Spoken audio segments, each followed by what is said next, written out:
Neste vídeo, apresentarei um conjunto de argumentos para contestar as críticas à Bíblia e, quem sabe, a Deus, feitas pelo especialista em teologia reversa Antônio Miranda. Devo confessar que admiro o trabalho competente desse profissional, embora estejamos em lados opostos do espectro religioso. Nossa discordância ocorre inteiramente no campo das ideias. Defendo o cristianismo como a religião mais adequada para a humanidade. Cerca de 85% dos seres humanos desejam ter uma religião, e oxalá todos optassem pelo cristianismo. Começaremos apresentando os argumentos dele, seguidos da nossa contestação, passo a passo. Assista até o final, pois as colocações e as contra-argumentações apresentadas fortalecerão sua fé em Cristo. Eu tenho certeza que você já ouviu do seu pastor que a Bíblia não pode conter erros e contradições, que é a palavra inerrante de Deus e que é a obra perfeita, inspirada pelo Espírito Santo e pelo próprio Deus. Não é isso mesmo? Mas calma, isso não poderia estar mais longe da verdade. A Bíblia é cheia de contradições e eu vou te mostrar isso agora. A Declaração de Chicago, em 28 de outubro de 1978, dogmatizou a inerrância bíblica, e essa dogmatização foi amplamente aceita no meio evangélico. Muitos pastores afirmam a inerrância bíblica. Pessoalmente, não defendo essa ideia. Nada do que o ser humano faz pode estar isento de erros. A Bíblia é um conjunto de livros com mais de 40 autores que nunca escreveram de forma vinculada. Ou seja, cada livro foi escrito de forma independente, sem preocupação com coerência absoluta. Portanto, é impossível que tantos livros tenham sido escritos sem contradições. O fato de haver muitas coincidências, uma ideia central de um Deus único, e muitos princípios morais repetidos ao longo de centenas de anos, mesmo quando não eram cumpridos, aponta para a necessidade de uma inspiração comum aos autores, chamada de inspiração divina. Assim, embora não seja inerrante, a Bíblia é divinamente inspirada. Se eu te perguntasse agora, com a sua Bíblia em mãos, se Deus ele instituiu o sacrifício de animais, sim ou não, o que você me diria? Talvez por você ver em inúmeras passagens que Deus se agrada do cheiro da oferta queimada, do cheiro da gordura do animal sacrificado, talvez você dissesse que sim, Deus instituiu isso. E de fato você estaria certo, pois aqui em Levítico, a partir do capítulo 1, você vê isso. Eu vou ler só o versículo 9, mas você pode ler o contexto e verificar que é o próprio Yahavá que fala isso a Moisés, tá? Então no 9 diz: o homem levará com água as entranhas e as patas, e o sacerdote queimará tudo sobre o altar. Este holocausto será uma oferta queimada de agradável odor a Yahavá. Então ele deixa aqui de forma bem clara o ritual que deve ser procedido e que isso é agradável a Yahavá e como se deve proceder. Mas quando abrimos Jeremias 7:22, nós temos o seguinte: pois quando tirei os seus pais do Egito, não falhei nem lhes ordenei coisa alguma acerca de holocausto e sacrifício. Aí fica estranho, né? Aí fica complicado. Será que Deus instituiu o sacrifício, sim ou não? Porque Levítico é depois do Egito, né? Depois de tirado do Egito, está dizendo que instituiu. E agora? Primeira contradição. Quanto à questão dos sacrifícios de animais, a Bíblia é contraditória. Ora diz que agrada a Deus, ora afirma que Deus não os instituiu. A verdade é simples. Toda e qualquer afirmação de que o Criador, Deus, ordenou a destruição injustificada de criaturas, como sacrifício de animais para queima no altar, deve ser considerada equivocada. Deus, como Criador, deveria admitir apenas o uso de um animal para benefício de outro, como ocorre na natureza, e nunca para destruição injustificada. As contradições encontradas na Bíblia não são complicadas de entender. São autores humanos, ainda que divinamente inspirados, e, como humanos, cometem erros. Em Ezequiel 18:20 vai dizer o seguinte: o filho não levará a culpa do pai, nem o pai levará a culpa do filho. Assim como a gente vê também em João capítulo 9, onde Jesus diz que o cego não está naquela condição por causa do pecado do pai, ou por causa do seu pecado, etc. Então, veja que Deus está falando, né? Tem outras passagens também que mostram isso, que ele jamais vai punir um filho pelo pecado do pai. Não existe isso, né? Porém, Êxodo 25 diz, Êxodo 20, versículo 5 diz: eu, o Senhor teu Deus, sou Deus zeloso, que castigo os filhos pelos pecados dos pais até a 3ª e 4ª geração. Aí fica complicado. Já em Deuteronômio 24:16 diz: os pais não serão mortos por causa dos filhos, nem os filhos por causa dos pais. Cada um morrerá pelo seu próprio pecado. E 2 Reis 14:6 diz: não mataram os filhos dos assassinos conforme o que está escrito no livro da lei de Moisés, onde o Senhor ordenou: os pais não morrerão pelos pecados dos filhos, nem os filhos pelos pecados dos pais, cada um morrerá pelo seu próprio pecado. Então veja, são vários versículos confirmando que Deus não vai matar os filhos pelo pecado dos pais, novamente. E aí nós seguimos aqui em Êxodo 34:7. Deus que mantém seu amor a milhares e perdoa a maldade, a rebelião e o pecado, contudo aqui já é uma adversativa, né? Não deixa de punir o culpado, castiga os filhos e os netos pelos pecados dos pais até a 3ª e 4ª geração. Então assim, minha gente, não tem condições. Em um versículo diz que os filhos e os netos não são punidos, em outro diz que ele pune. Aí a gente vai para 2 Samuel 12:14. Mas, porque com este ato você deu motivo aos inimigos do Senhor para blasfemar, o filho que lhe nasceu morrerá. Esse aqui é o caso do filho de Davi com Betseba. Davi e Betseba, pela lei, deveriam ser apedrejados até a morte. Porém, aqui Deus não mata Davi e Betseba, mas mata o filho de Davi e Betseba, novamente entrando em contradição. Sobre o castigo de filhos pelos pecados dos pais, ou vice-versa, isso é um assunto resolvido. Todos os pecados da humanidade foram resgatados por Jesus. Há contradições no Velho Testamento, mas a posição de Deus ao enviar Jesus foi clara: ninguém precisa pagar pelo pecado de outra pessoa. A questão do filho de Davi e Batseba é clara: ninguém o matou. Ele nasceu com uma enfermidade que causou sua morte ao 7º dia. Davi pediu um milagre a Deus, mas o milagre não aconteceu. Acho estranho que um suposto ateu queira atribuir uma doença e morte a Deus, quando questiona até mesmo a existência dele. Se eu te perguntasse, Deus é o único na Bíblia ou existem vários deuses? Certamente você, por ideologia religiosa, vai dizer: não, existe somente um Deus, Deus é único. No máximo você vai falar que tem a Trindade, mas tem a mesma substância, o que seria um Deus só, não é isso? E se você for religioso? Se você for ateu, provavelmente você sabe que isso não é verdade.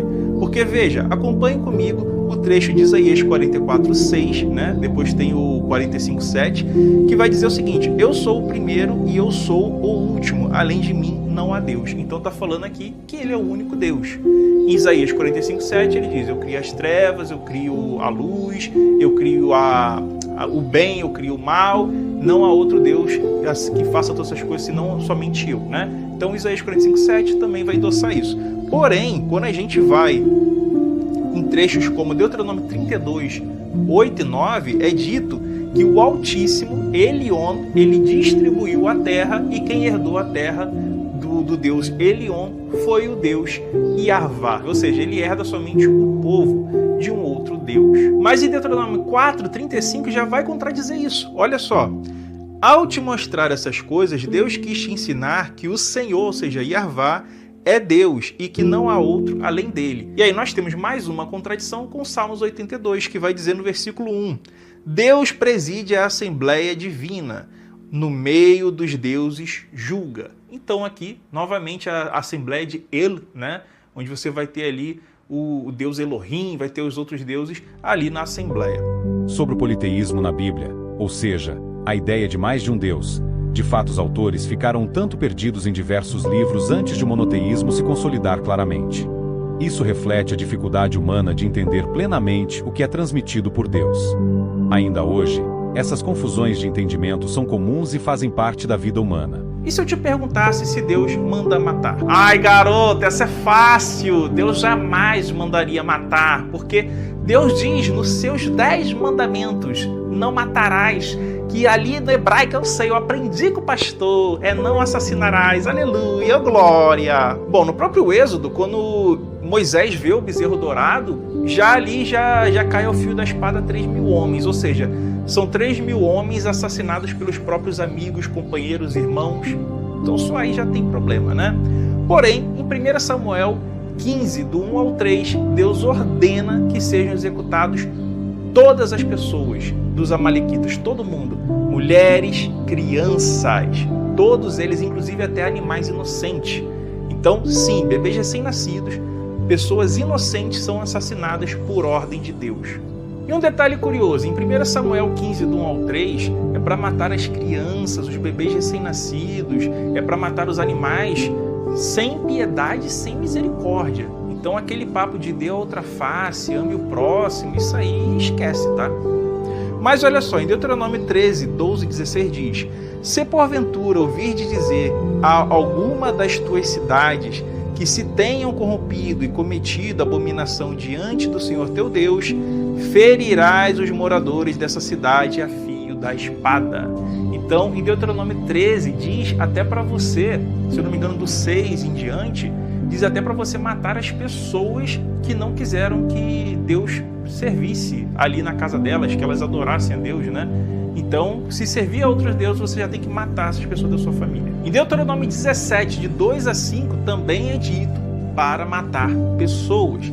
Existem várias passagens na Bíblia em que Deus condena povos inteiros, verdadeiro genocídio. Então, sim, Deus manda matar na Bíblia, apesar dele falar não assassinarás, não matarás. Tá? Isso aí é mais uma contradição da Bíblia. Deus manda matar? Não, ele não manda. Como, então, há versículos na Bíblia que afirmam isso? O nome de Deus foi e continua sendo usado para justificar muitos barbarismos cometidos pelo homem. Não cabe ao Criador mandar destruir a sua própria criação. Toda destruição perpetrada em nome de Deus é absurda, seja em histórias bíblicas ou em discursos de figuras como Hitler, que usou o nome de Deus para justificar suas atrocidades. O produtor do vídeo, corretamente, afirmou que Deus não manda matar, mas depois usou versículos que ele considera fantasiosos para provar o contrário. Esses versículos nada provam quando atribuem ao Criador a destruição de sua criação, algo que, por princípio, é absurdo. Citando o que o produtor disse, ame ao próximo, isso é o que vale. A maior revelação do caráter de Deus está em Jesus. O genocídio dos amalequitas desejado por Samuel, um profeta que, entre outras coisas, nomeou Saul como rei e depois voltou-se contra ele, nada tem a ver com o caráter bondoso e misericordioso de Deus, revelado por Cristo, que é igual ao próprio Deus. A ordem de Deus sobre matar é clara na tábua dos 10 mandamentos: não matarás. Qualquer desvio disso deve ser colocado na conta dos homens. Até hoje, homens matam com autorização ou mesmo ordem de Deus. Não há nem uma coisa nem outra. E Jesus deixou isso ainda mais claro: não matarás. Pega aí a sua Bíblia e abre aqui agora em Êxodo 6, 2, 3, vai dizer o seguinte: falou mais Deus a Moisés, ele disse: eu sou o Senhor. Aparecia a Abraão e Isaque e Jacó como Deus Todo-Poderoso, mas pelo meu nome, Yarvá, e o de Revavirrei, o tetagrama, não lhes fui conhecido. Olha o problema que nós vamos entrar agora, meus colegas. Gênesis 12, 8 vai dizer o seguinte: edificou um altar ali a Yarvá e invocou o nome do Senhor. Complicado, né? Então nós temos aqui um texto que claramente desmente o outro.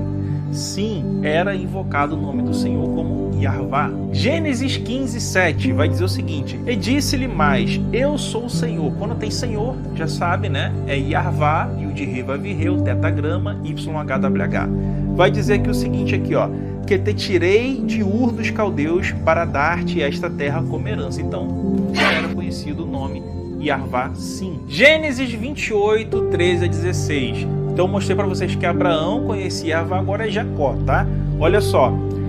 Eu sou o Senhor Yarvá, o Deus de Abraão, teu pai. Isso aqui ele falando para Jacó, tá? E o Deus de Isaque, a terra em que estás deitado, eu a darei a ti e a tua descendência. Então, mais uma contradição. Sim, Deus já se revelara para Isaque, Jacó e Abraão. Gênesis 32, 9 e 12. Olha só, vai ter aqui o seguinte: ó Deus de meu pai Abraão, Deus de meu pai Isaque, Yarvá, que me disseste, volta à tua terra e à tua parentela e te farei bem. Então, note, é contradição atrás de contradição. Qual desses versículos é o correto? Qual desses textos é o correto? Fica complicado para o crente responder. Quanto aos nomes de Deus, o Criador é único, mesmo que as pessoas inicialmente não tenham entendido isso. Depois, ficou claro. Assim, pouco importa sob qual nome ele se apresentou a A ou B. Mesmo que ora a Bíblia mencione um nome, ora outro, essa confusão de deuses e o aparente politeísmo no início da narrativa bíblica desaparecem ao longo dos séculos, revelando que Deus é único, como já havia sido dito a Moisés. Em Números 23:19 é dito que Deus não é homem para que minta, nem filho do homem para que se arrependa. Porém, ele se arrependeu de haver feito homem sobre a terra e exterminou toda a humanidade.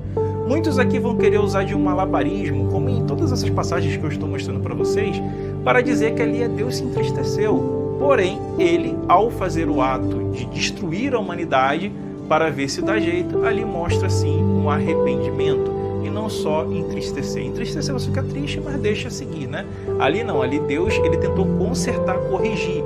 Então teve um arrependimento da sua parte, um ato de correção naquilo que ele tinha feito. A história de Deus haver destruído toda a humanidade no dilúvio não deve ser interpretada literalmente. Está claro que houve um dilúvio na região habitada por Noé, e ele provavelmente entendeu que toda a terra havia sido atingida. Novamente, o homem atribui ao Criador a destruição daquilo que ele mesmo criou. Esse tipo de afirmação não deve ser levada a sério. Outra contradição é que em Tiago 1,13 diz que Deus não tenta ninguém. Porém, você sabe que Deus tentou a Abraão, né? Fazendo com que ele chegasse ao ponto de sacrificar o seu filho. Porém, Deus o impediu de última hora. Então Deus experimentou sim. O próprio Jó foi experimentado, né? Foi tentado. Então sim, Deus tenta pessoas na Bíblia e testa sua fé. O que é estranho, pois um Deus onisciente não deveria testar e tentar ninguém, como o próprio homem no Jardim do Éden. Aquilo ali foi uma espécie de teste, a qual o homem teria falhado e o plano perfeito de Deus teria ido por água abaixo. Sobre Deus testar os homens, mesmo sendo onisciente, conclui-se o óbvio: ele nunca fez isso. As distorções humanas atribuem a ele os maiores absurdos. Quando Cristo veio, revelou de forma muito mais clara o caráter real de Deus. Por isso, tudo deve ser avaliado sob novos ângulos. Mas quem combate a Bíblia evita olhar por esse prisma. Você só vai continuar a ser enganado, feito de trouxa, achando que a Bíblia não tem contradição se você quiser. Se eu fosse você, sinceramente, eu anotaria todos esses capítulos e versículos, todas essas contradições que foram ditas aqui nesse vídeo, levaria a uma autoridade religiosa, a um padre, a um pastor, e questionaria de boa fé, de bom coração. Você poderia me explicar como é que Deus diz: não matarás e manda matar, não assassinarás e manda assassinar? Por exemplo, lá no dia, em Números 15, 32 a 36, onde ele manda assassinar o homem que estava somente pegando um graveto no dia de sábado. Né? Então ele fala: não matarás, não assassinarás e manda matar, manda assassinar. Isso é estranhíssimo, né? Diz que não tem outros deuses, mas está recebendo a terra de um outro deus, de Elion. Estranho. Então, assim, essas contradições precisam ser respondidas. E a sua função, ir em grupos de WhatsApp, onde tem ali o seu pastor, onde tem o seu padre, perguntar, ir à igreja, perguntar, questionar. Perguntar para os outros irmãos. Perguntar não ofende. Pelo menos não deveria. Então questione, pergunte, anote tudo isso que eu falei. Vá até a sua liderança religiosa, compartilha esse conteúdo aqui com todos os seus amigos, com os crentes, faça reunião de célula e pergunte: gente, vamos questionar aqui o que foi falado por esse ateu? Isso faz sentido ou não faz? Isso é verdade ou não é? Só não seja enganado, só não seja feito de trouxa. A sugestão de anotar e conversar com seu pastor é válida. O pastor pode ter dificuldade em responder às questões levantadas, como o produtor destacou, mas talvez não. Você mesmo pode verificar. Por fim, quero enfatizar uma coisa: o cristianismo é a religião da paz e do amor ao próximo. Jesus foi o maior pregador da paz entre os homens. A religião cristã é, sem dúvida, a única capaz de trazer princípios pacifistas e de cooperação mútua para a humanidade hoje. O decréscimo do cristianismo significará o crescimento de outras religiões, como o islamismo, que não compartilham do mesmo princípio de amor ao próximo. Recomendo que assistam a um vídeo que fiz. Não defenda a Bíblia porque Deus não precisa de advogado. Porém, defenda o cristianismo contra os ataques a ele, porque a humanidade precisa do amor ao próximo.